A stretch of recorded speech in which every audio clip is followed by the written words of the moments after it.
Yo, my name is Brent, and in this video I'll be talking a little bit about the improvements and changes that they have made in God Eater 3. I think it's worth mentioning that this video is not going to be targeted at new players. I'm going to be using a lot of terminology and words that only God Eater series players would understand, and I'm going to be focused on just the new stuff. So yeah. Okay, let's jump in the terminal first of all. So I will take you through the equipment menu options. So this video may serve as a really rough translation video.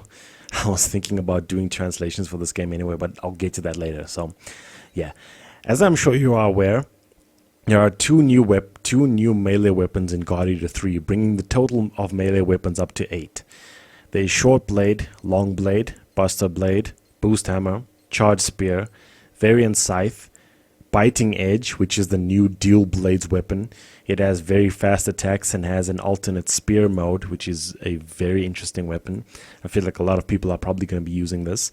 And the other new weapon is the heavy moon, which is probably my new favorite weapon. It's just really cool. And yeah, so if you have played God Eater 2, I'm sure you are familiar with the blood arts. Now, blood arts have been replaced with burst arts in God Eater 3. Now, you can equip 3 burst arts at any time, and as you can see, each one corresponds to ground, jump, and step attacks. And as the name suggests, you are only able to use burst arts during burst. If you don't know what burst is, I'm probably going to be doing a video on that sometime in the future. Burst is the most important mega buff in God Eater, and if you're not in burst, you're not playing this game correctly. So yeah. Unfortunately, in the demo, there is practically no variety for burst arts, so there is legitimately only one type of each burst art for each weapon. So in the full game there's going to be a whole lot more burst arts, but due to the lack of variety I'm not really able to comment on that in this video. But the one cool thing about burst arts is that by moving to the right and selecting this little icon, you can actually change the burst art effect.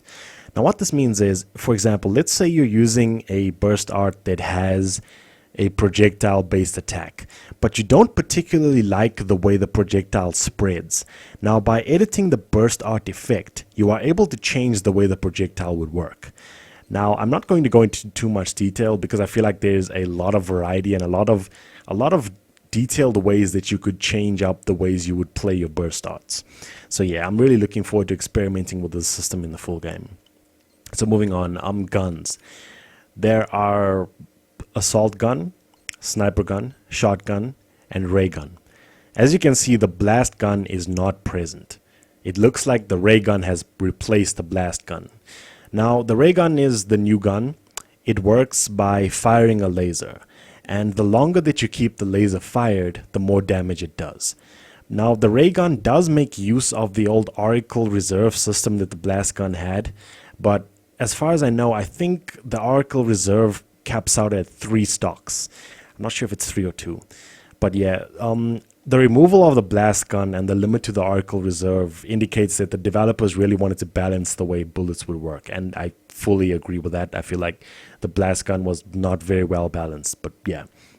Unfortunately, in the demo though, there is no bullet editor, so I can't really talk about that now. It will be in the full game, so yeah, there's that.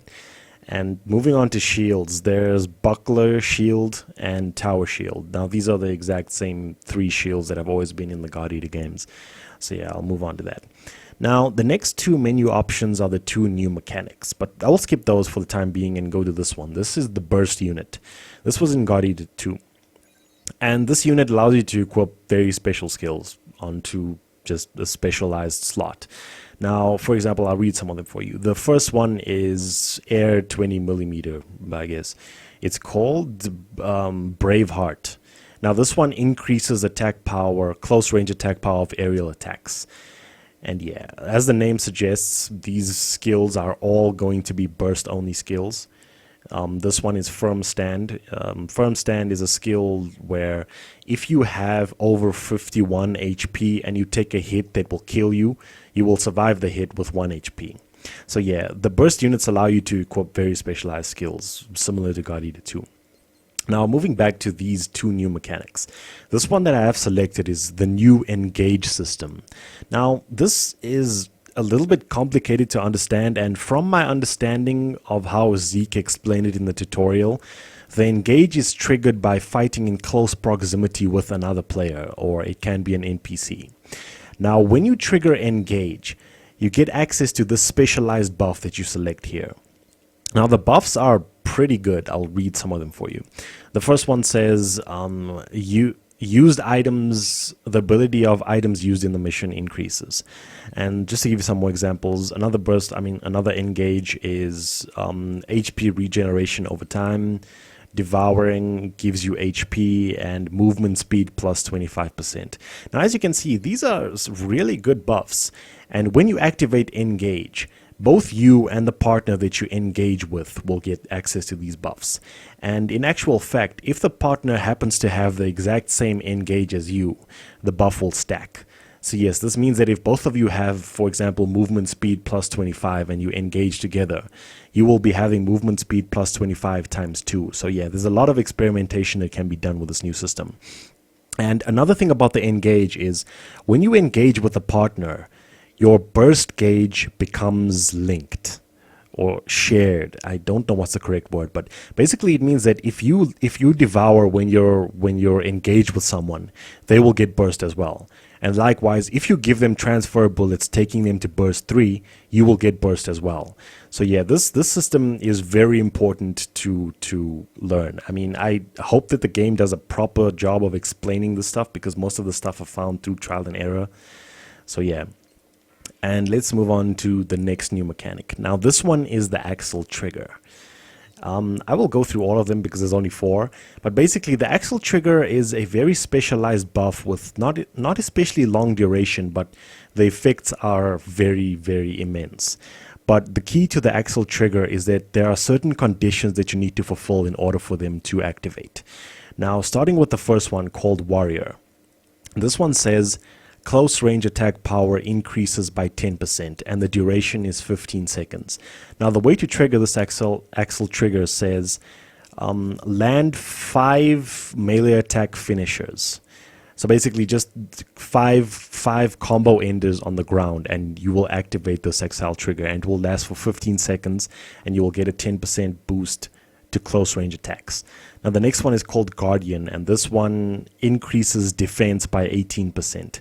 And the way to trigger this is by just guarding.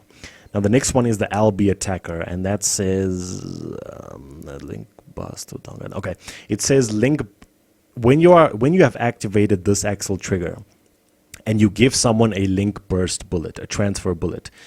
At the same time, you will be granting them a small attack boost, as one of as I'm sure you're aware, some of the bullets in the old bullet editor would grant a small attack boost to the target.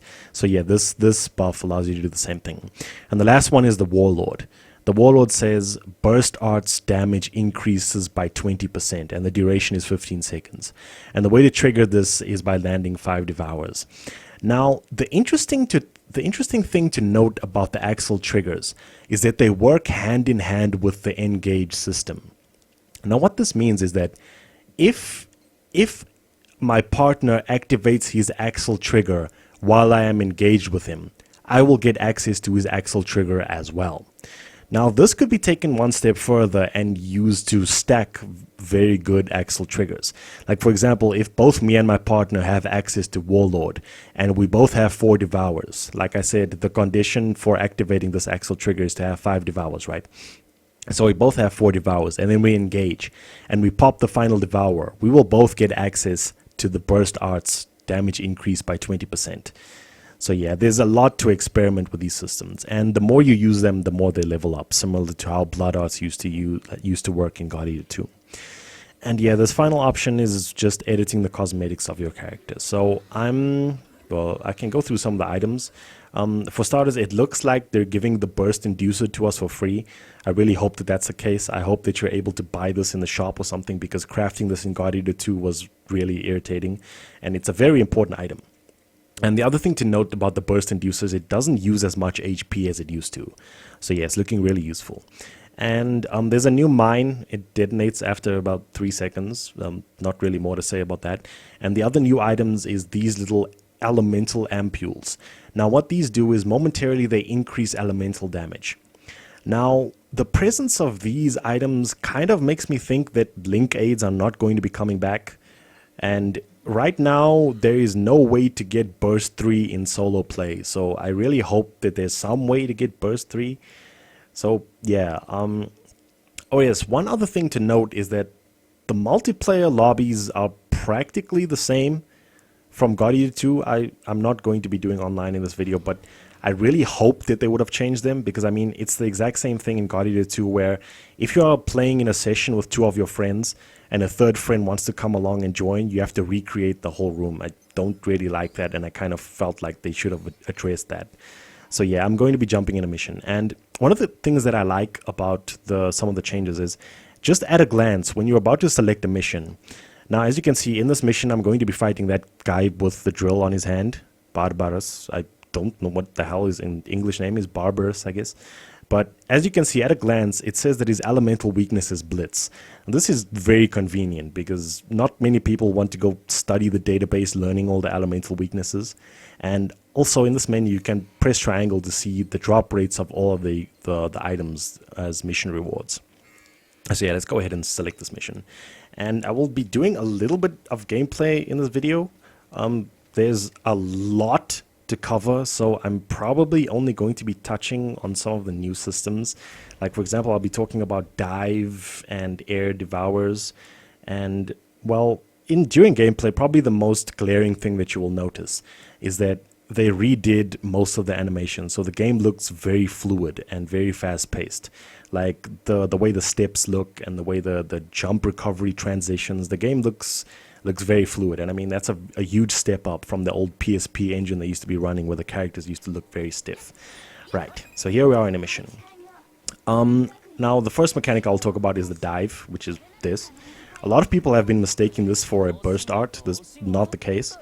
All weapons and all shields have access to this. It's a universal mechanic, simply done by pressing R2 and X.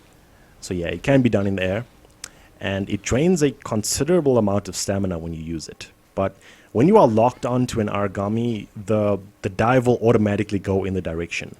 So you can use this to zip around the field very, very efficiently. Like, for example, if an origami is going to be doing a very large range attack and you don't have a lot of time to get out, and let's say it's an unblockable attack, you can just disengage lock on and use the dive to get out of the combat zone. And yeah, another new thing is that air devours are back. This doesn't necessarily mean that predator styles are back, it's just that air devours are back. So yeah. As you can see, the A above the burst gauge at the bottom of the screen, that indicates the axle trigger. Now remember, the axle trigger that I have selected is the Overlord, which is to land 5 devours. As you can see, I've already done 4. So my next devour will trigger the axle trigger, and the effect of the axle trigger was it grants a 20% increase to burst arts. So yeah.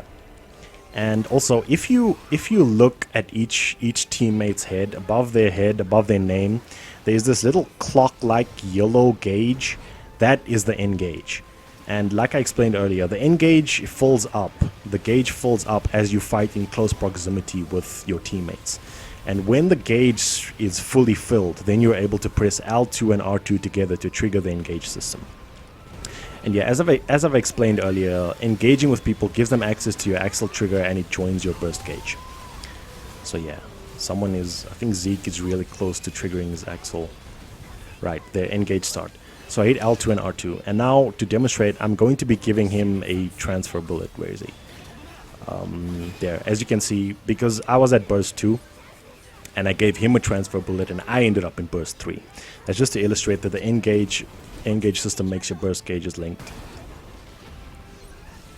So yeah, I'm not going to be talking about the new weapons because there's a lot to talk about, and I have already done gameplay videos on all of the new weapons and the ray gun and stuff. So yeah, I won't be going into any more detail than I already have, because that's going to make this video very long. And yes, while I'm on the topic, I have been thinking about doing English translations for the full game. But that's something that I think I will only do if the English version is considerably after the Japanese version to warrant the amount of demand of me doing translations, and B, if I feel like doing it, because I don't know. I'm probably just going to be focusing on playing the game. So yeah, there's a lot of stuff I didn't cover in this video, and a lot of changes, so when you get your hands on the game, look forward to it, because this game it feels really good. That's one thing I can say. It feels good, and I'm probably going to be pouring a lot of time into it, so yeah. Anyway, if you have made it this far, thanks for watching. And yeah, this has been BK Brent. And これはゲームであっても遊びではねえ。See ya.